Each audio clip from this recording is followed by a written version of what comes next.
आपलं शहर आता स्मार्ट होतंय. मग तुम्ही कधी स्मार्ट होताय? स्मार्ट न्यूजचे YouTube चॅनल सबस्क्राइब करा, स्मार्ट बना.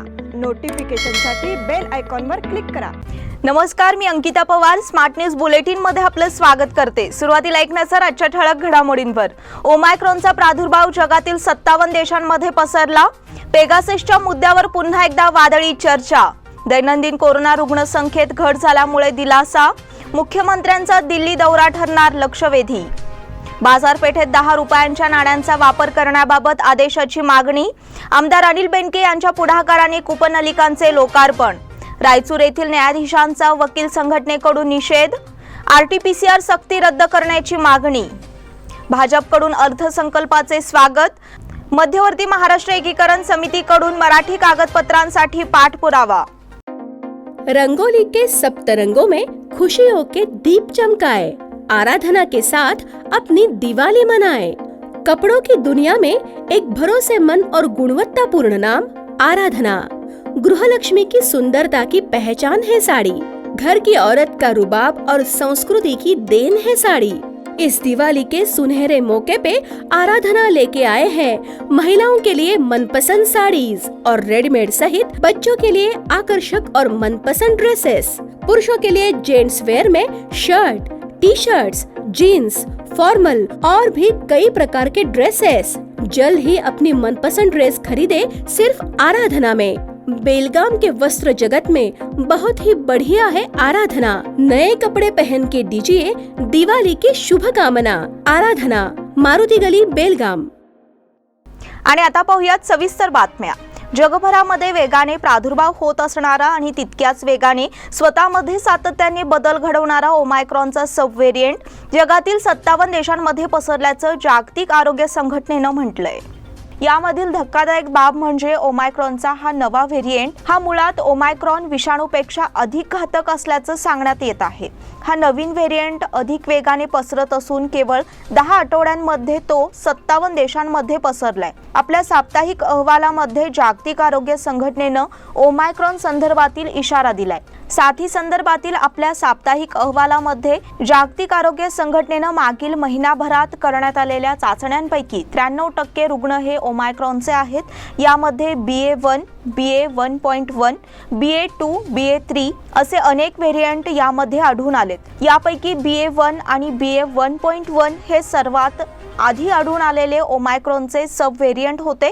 एकूण रुग्णसंख्येपैकी 96% रुग्ण हे या दोन व्हेरिएंटचे आहेत. मात्र मागील काही काळापासून BA.2 या सब व्हेरिएंटच्या रुग्णांमध्येही वाढ होताना दिसतेय. या नव्या व्हेरिएंटचा संसर्ग त्यामधील स्पाइक प्रोटीनच्या माध्यमातून मानवी पेशींमध्ये होत असल्याचं उघड झालंय. पेगाससच्या मुद्द्यावर पुन्हा एकदा वादळी चर्चा. इस्रायलशी झालेल्या शस्त्रास्त्र खरेदी करारामध्ये पेगासस तंत्रज्ञान खरेदीचाही समावेश असल्याचा दावा. संसदेच्या अर्थसंकल्पीय अधिवेशनामध्ये पेगासस हेरगिरी तंत्रज्ञानाच्या खरेदीवरून दोन्ही सभागृहांमधील कामकाज पुन्हा वादळी ठरण्याची शक्यता व्यक्त केली जात असतानाच या संदर्भातील चर्चेची पहिली मागणी एका खासदाराकडून करण्यात आली. इस्रायलशी झालेल्या शस्त्रास्त्र खरेदी करारामध्ये पेगासस तंत्रज्ञान खरेदीचाही समावेश असल्याच्या न्यूयॉर्क टाइम्सच्या वृत्तातील दाव्यामुळे नवा वाद उफाळला असून यावर चर्चा केली जावी अशी मागणी कम्युनिस्ट पार्टी ऑफ इंडियाच्या खासदाराने केली आहे. ANIने दिलेल्या वृत्तानुसार CPIचे राज्यसभा खासदार बिनॉय विश्वम यांनी स्थगन प्रस्तावाची नोटीस देत पेगासस संदर्भात चर्चा करण्याची मागणी केली. CPI पाठोपाठ CPIचे राज्यसभेतील नेते एल्मारम करीम यांनी नियम 267 अंतर्गत स्थगन प्रस्तावाची नोटीस देत आधी पेगासस संदर्भात चर्चा केली जावी अशी मागणी केली आहे. भारत सरकारने इस्रायलच्या NSO सोबत हे तंत्रज्ञान विकत घेण्यासंदर्भात करार केल्याचा खुलासा करण्यात आल्याने ही चर्चा होणं आवश्यक असल्याचं त्यांनी म्हटलं आहे. दैनंदिन कोरोना रुग्णसंख्येत घट झाल्यामुळे दिलासा. देशात कोरोना संसर्गाचे प्रमाण आता काहीसे कमी होत असले तरी देखील कोरोना बाधित रुग्णांच्या मृत्यू संख्येत दररोज वाढ सुरूच असल्याचे दिसत आहे। देशात दररोज आढळणारी कोरोना बाधितांची संख्या ही आता 2 लाखाच्या खाली आली आहे, मात्र रुग्णांची मृत्यू संख्या ही 1000च्या वर आहे। मागील 24 तासात देशभरात 1,61,386 नवीन कोरोना बाधित आढळून आले असून 1,733 रुग्णांचा मृत्यू झाल्याची नोंद झाली। यामुळे देशात आतापर्यंत मृत्यू झालेल्या कोरोना बाधितांची एकूण संख्या 4,97,975 झाली आहे। मुख्यमंत्र्यांचा दिल्ली दौरा ठरणार लक्षवेधी। राज्याचे मुख्यमंत्री बसवराज बोम्मई हे गुरुवारी तातडीने दिल्लीला रवाना होणार आहेत, त्यामुळे त्यांचा हा दौरा लक्षवेधी ठरणार आहे। राज्यातील भाजपच्या परिस्थिती संदर्भात केंद्रीय स्तरावर चर्चा करण्यासाठी त्यांच्या या दौऱ्याचे नियोजन असल्याचे सांगण्यात येत आहे। मागील काही दिवसांपासून राज्यातील मंत्रिमंडळ विस्ताराची चर्चा सुरू आहे। या ना त्या कारणांमुळे मंत्रिमंडळ विस्तार लांबणीवर पडला आहे, त्यामुळे अनेक नेते मंडळींमध्ये अस्वस्थता निर्माण झाली आहे। राज्यात भाजपच्या वर्तुळात अस्थिरतेचे वारे वाहू लागले आहेत। नुकत्याच पार पडलेल्या विधान परिषद निवडणुकीत भाजपला समाधानकारक यश मिळालेले नाही, तसेच पक्षांतर्गत धुसफूस वाढीला लागली आहे। पक्षातील काही नेत्यांनी बंडाचा झेंडा देखील हाती घेतला आहे। मुख्यमंत्री बदलाच्या मागणीने देखील जोर धरला आहे। या सगळ्या बाबींचा विचार करून पक्षश्रेष्ठींनी मुख्यमंत्र्यांना दिल्ली येथे येण्याचे निमंत्रण दिले आहे। त्यामुळे मुख्यमंत्र्यांच्या या दिल्ली दौऱ्याकडे संपूर्ण राज्याचे लक्ष लागले आहे। बाजारपेठेत 10 रुपयांच्या नाण्यांचा वापर करण्याबाबत आदेशाची मागणी। शहरातील बाजारपेठेत 10 रुपयांच्या नाण्यांचा वापर टाळला जात आहे। या संदर्भात प्रशासनाने अधिकृत सूचना करून या नाण्याच्या वापराला चालना द्यावी अशी मागणी the Belgaum chamber of commerce and industries या संस्थेच्या वतीने करण्यात आली आहे। या मागणीचे निवेदन बुधवारी जिल्हाधिकारी एम.जे. हिरेमठ यांना सादर केले। या निवेदनात म्हटले आहे की सरकारने सन 2016 पासून 10 रुपयांचे नाणे बाजारपेठेत आणले आहे, मात्र याच्या स्वीकाराबाबत नागरिकात संभ्रम आहे। त्यामुळे हे नाणे स्वीकारण्यास नकार दिला जातो। याची प्रशासनाने दखल घ्यावी आणि समस्या निवारण करावे अशी मागणी करण्यात आली। या निवेदनाच्या बरोबरीने शहरातील 3रे रेल्वे गेट येथे कामाची पूर्तता शीघ्र गतीने करण्यात यावी, तसेच येथील रहदारी समस्येचे निवारण व्हावे अशी मागणी करण्यात आली। शहराच्या बाजारपेठेतील रहदारी समस्या निवारणासाठी त्वरित पावले उचलण्याची मागणी देखील करण्यात आली। निवेदन सादर करतेवेळी चेंबर ऑफ कॉमर्सचे अध्यक्ष रोहन जुवडी यांच्यासह हेमेंद्र पोरवाल, प्रभाकर नागर मुन्नोळी आणि इतर पदाधिकारी उपस्थित होते। आमदार अनिल बेनके यांच्या पुढाकाराने कूपनलिकांचे लोकार्पण। शहर आणि परिसरातील नागरिकांना पाणी समस्या निर्माण होऊ नये यासाठी शहराच्या विविध भागात कूपनलिकांची खोदाई करण्यात येत आहे। यातील शहराच्या मध्यवर्ती भागात करण्यात आलेल्या कूपनलिकांचे लोकार्पण बुधवारी करण्यात आले। बेळगाव उत्तरचे आमदार अनिल बेनके यांच्या पुढाकाराने या कूपनलिका कार्यान्वित झाल्या आहेत। ही सुविधा उपलब्ध करून दिल्याबद्दल शहर भागातील नागरिकांनी आमदार अनिल बेनके यांचे आभार मानले। बुधवारी सकाळी टेंगिनकेरी गल्ली, कोनवाळ गल्ली, बापट गल्ली, काळी अमराई, संगमेश्वर नगर, शाहू नगर, अन्नपूर्णावाडी, वैभव नगर या ठिकाणी कूपनलिकांचे लोकार्पण झाले। यावेळी स्थानिक नागरिक मोठ्या संख्येने उपस्थित होते। रायचूर येथील न्यायाधीशांचा वकील संघटनेकडून निषेध। रायचूर येथील न्यायालयाच्या न्यायमूर्तींनी भारतीय घटनेचे शिल्पकार डॉक्टर बाबासाहेब आंबेडकर यांच्या संदर्भात अवमानकारक वक्तव्य केले आहे। याचा बेळगाव बार असोसिएशन यांच्या वतीने तीव्र शब्दात निषेध करण्यात आला आहे। तसेच त्यांच्यावर कारवाई करून त्यांना निलंबित करण्याची मागणी करण्यात आली आहे। रायचूर येथील जिल्हा न्यायाधीश मल्लिकार्जुन गौडा यांनी प्रजासत्ताक दिनी हे वक्तव्य केले। भारतीय राज्यघटनेचे शिल्पकार आणि भारतरत्न डॉक्टर बाबासाहेब आंबेडकर यांना राष्ट्रपुरुष मानले जाते। त्यांच्या विरोधात वक्तव्य करण्याची कृती निषेधार्ह असल्याचे म्हणणे वकील संघटनेच्या वतीने मांडण्यात आले। यावेळी बार असोसिएशनचे अध्यक्ष advocate Prabhu Yatnatti, advocate Giriraj Patil, advocate Jagdish Sawant, advocate Satish Bandiwadekar आणि इतर सदस्य उपस्थित होते। RT-PCR सक्ती रद्द करण्याची मागणी।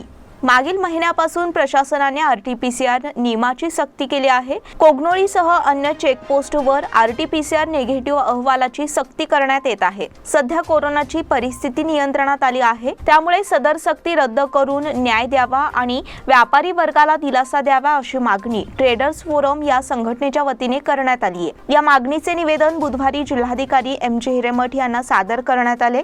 या निवेदनात म्हटले आहे की बेळगाव हा कर्नाटक, महाराष्ट्र आणि गोवा या 3 राज्यांसाठी व्यापाराचा केंद्रबिंदू आहे. त्यामुळे या ठिकाणी बाहेर गावाहून येणाऱ्या नागरिकांची नेहमी वर्दळ असते. मात्र सध्या RT-PCRच्या सक्तीमुळे हा व्यवहार थंडावला आहे, तसेच व्यापारी वर्गाचे नुकसान होत आहे. याची सरकारने दखल घेणे गरजेचे आहे. कोरोनाच्या परिस्थितीमध्ये सुधारणा झाल्यामुळे आता व्यापाराला चालना मिळण्याची गरज व्यक्त होत आहे. या पार्श्वभूमीवर याचा गांभीर्याने विचार करून ही सक्ती रद्द करण्याची मागणी करण्यात आली आहे. सदर निवेदन देतेवेळी ट्रेडर्स फोरमचे सतीश तेंडोलकर, सेवंतीभाई शाह, विकास कलघडकी, राजू खोडा, अरुण कुलकर्णी आणि इतर सदस्य उपस्थित होते. भाजपकडून अर्थसंकल्पाचे स्वागत. केंद्रीय अर्थमंत्री निर्मला सीतारामन यांनी मानलेला अर्थसंकल्प हा देशाची आर्थिक स्थिती सुधारण्याच्या दृष्टीने अत्यंत उपयुक्त स्वरूपाचा आहे. त्यामुळे राज्य भाजपच्या वतीने या अर्थसंकल्पाचे स्वागत करण्यात येत आहे, असे मत भाजपचे राज्य प्रवक्ते ॲडव्होकेट MB जिर्ली यांनी व्यक्त केले.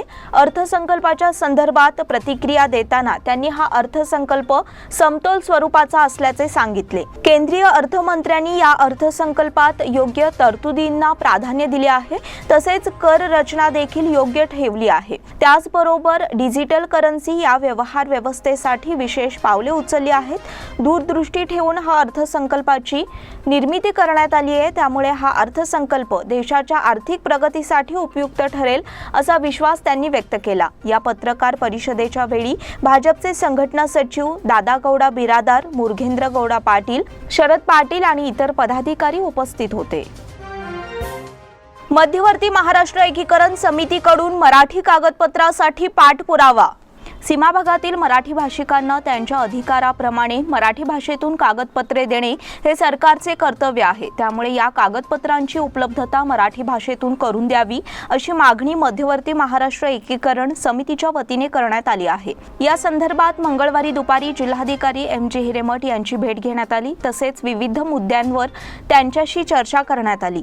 सीमा भागातील मराठी भाषिक जनता गेली 65 वर्षे अन्यायाच्या वरवंट्याखाली भरडली जात आहे. त्यांना लोकशाहीने दिलेल्या त्यांच्या भाषेतून कागदपत्र मिळविण्याचा अधिकार देखील डावलून घेतला जात आहे. याबद्दल जिल्हाधिकाऱ्यांनी दखल घ्यावी आणि मराठी भाषेत सर्व प्रकारची कागदपत्रे उपलब्ध करून द्यावीत अशी मागणी मध्यवर्तीच्या वतीने करण्यात आली. यावेळी मध्यवर्तीचे अध्यक्ष दीपक दळवी यांच्यासह माजी महापौर मालोजी अस्टेकर, प्रकाश मरगाळे, रणजित चव्हाण पाटील, विकास कलघडगी आदी उपस्थित होते. या बुलेटिन मधील पुढील बातम्या छोट्याशा विश्रांतीनंतर. Poddar Brothers Jewelers. A perfect blend of traditional and modern jewelry in North Karnataka, Goa and Southern Maharashtra, serving since 5 generations.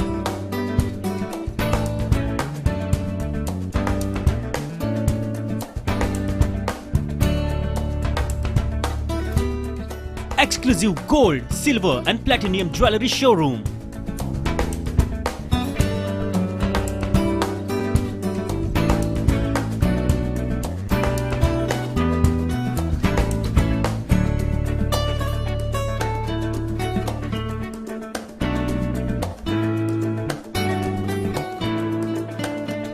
Poddar Brothers, Poddar Sons and Grandsons.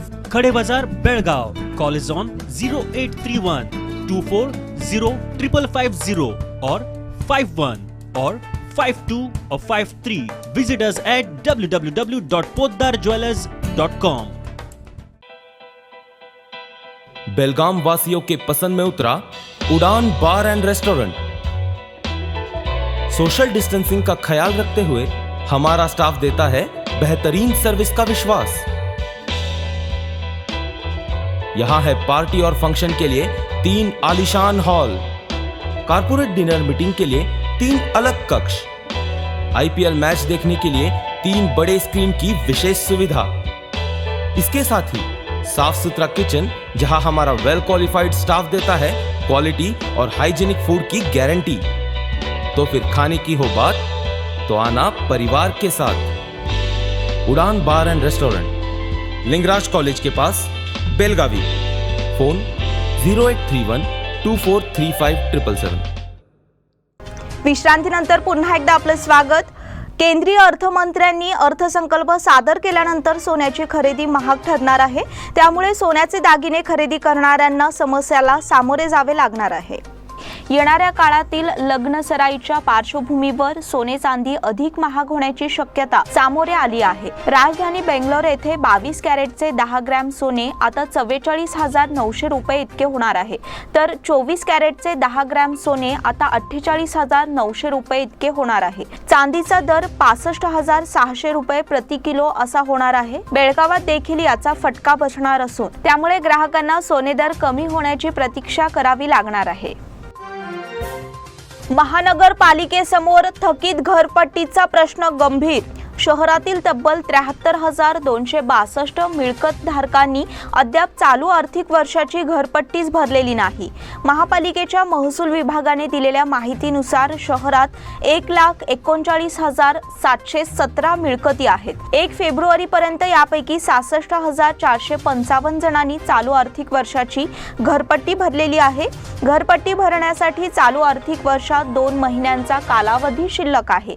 या काळात 73,262 जणांकडून घरपट्टी वसूल करणे महसूल विभागाला शक्य आहे का असा प्रश्न उपस्थित झाला आहे। चालू आर्थिक वर्षात घरपट्टी वसुलीचे 50 कोटी रुपयांचे उद्दिष्ट महसूल विभागासमोर आहे। 1 फेब्रुवारीपर्यंत 38,59,26,000 रुपये घरपट्टी वसूल करण्यात आली आहे। उद्दिष्ट पूर्तीसाठी 11,40,74,000 रुपये घरपट्टी वसूल आवश्यक आहे। मात्र 2 महिन्यात इतकी घरपट्टी वसुली शक्य नसल्याचे महसूल कर्मचाऱ्यांचे म्हणणे आहे। घरपट्टी न भरल्यास संबंधित मिळकतीचा कब्जा घेण्याचा अधिकार महापालिकेला आहे। स्वयंघोषित कर आकारणीत तशी तरतूद केली आहे। संबंधित मिळकतीला टाळे ठोकण्याची कारवाईही करता येते। याआधी 2017 मध्ये तत्कालीन आयुक्त जे प्रभू यांच्या काळात घरपट्टी थकविलेल्यांच्या मिळकतींना टाळे ठोकले होते। त्यानंतर अशी कारवाई झालेली नसल्यामुळे थकबाकीदारांची संख्या वाढली आहे। आरसीयूच्या 32 विद्यार्थ्यांसह 10 प्राध्यापकांना कोरोनाची लागण। राणी चन्नम्मा विद्यापीठातील 32 विद्यार्थ्यांसह 10 प्राध्यापक आणि प्राध्यापकेतर कर्मचाऱ्यांना कोरोनाची लागण झाली आहे। यामुळे खबरदारी म्हणून त्यांना 7 दिवसांच्या रजेवर पाठविण्यात आल्याची माहिती विद्यापीठाचे कुलगुरू डॉक्टर रामचंद्र गौडा यांनी दिली। विद्यापीठातील एका प्राध्यापकाचा अहवाल कोरोना पॉझिटिव्ह आल्याने ते रजेवर गेले होते। या पार्श्वभूमीवर विद्यापीठाच्या वसतिगृहातील विद्यार्थी आणि कर्मचाऱ्यांची तपासणी करण्यात आली। यापैकी एकूण 42 जणांचा अहवाल पॉझिटिव्ह आला। यासंबंधी विद्यापीठाकडून खबरदारी घेण्यात आली आहे। सरकारच्या सूचनेनुसार सर्व पॉझिटिव्ह असलेल्यांना 7 दिवस सुट्टी दिलेली आहे। त्यांच्यावर उपचार सुरू आहेत। येत्या काही दिवसात विद्यापीठाच्या परीक्षा होणार असल्याने ही खबरदारी घेण्यात आली आहे। बेळगाव जिल्ह्यात कोरोनाची रुग्णसंख्या वाढत आहे, तसेच शाळांमध्येही विद्यार्थी कोरोना पॉझिटिव्ह आढळून येत आहेत। काही शाळा बंद केल्या जात आहेत, तसेच आता विद्यापीठातही कोरोनाचा शिरकाव झाल्यामुळे विद्यार्थ्यांत भीतीचे वातावरण पसरले आहे। मात्र ज्यांचा कोरोना चाचणी अहवाल पॉझिटिव्ह आला आहे त्यांची तब्येत चांगली असल्याची माहितीही कुलगुरूंनी दिली।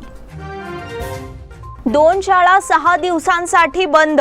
कोरोनाची लागण झाल्याने बंद होणाऱ्या शाळांची संख्या वाढू लागली असून तालुक्यातील 2 शाळा 6 दिवसांसाठी बंद केल्या आहेत। सोमवारी कॅम्प येथील सेंट मेरीज इंग्रजी माध्यम शाळेतील तब्बल 19 शिक्षकांना कोरोनाची लागण झाल्याने शाळेला 5 दिवसांची सुट्टी देण्यात आली होती। त्यामुळे सर्व शाळांमध्ये विद्यार्थ्यांची काळजी घेतली जात असतानाच मंगळवारी उजगाव मळेकर्णी हायस्कूल आणि केके कोप येथील सरकारी शाळेमध्ये काही शिक्षक, शिक्षकेतर कर्मचारी आणि विद्यार्थ्यांना कोरोनाची लागण झाल्याचे स्पष्ट झाल्यानंतर याची माहिती गट शिक्षणाधिकारी कार्यालयाला देण्यात आली। त्यानंतर आरोग्य खात्याच्या सूचनेनुसार तातडीने 6 दिवस शाळेला सुट्टी जाहीर करण्यात आली आहे। तसेच पुन्हा शाळा सुरू करते वेळी निर्जंतुकीकरण आणि इतर स्वच्छतेची कामे हाती घेण्यात यावीत असेही कळविण्यात आले आहे। आरोग्य खात्याच्या सूचनेनंतर 6 दिवस शाळा बंद ठेवल्यावर आता शाळा पुन्हा पूर्ववत सुरू होणार आहे अशी माहिती गट शिक्षणाधिकारी कार्यालयामार्फत देण्यात आली आहे।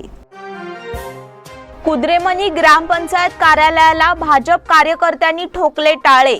कुद्रेमणी ग्रामपंचायतचे उपाध्यक्ष विनय पाटील यांना गावातील महिलेने अर्वाच्य शब्दांमध्ये शिवीगाळ केल्याबद्दल पश्चिम भाग मराठा समाज यांच्यातर्फे निषेध नोंदविण्यात आला।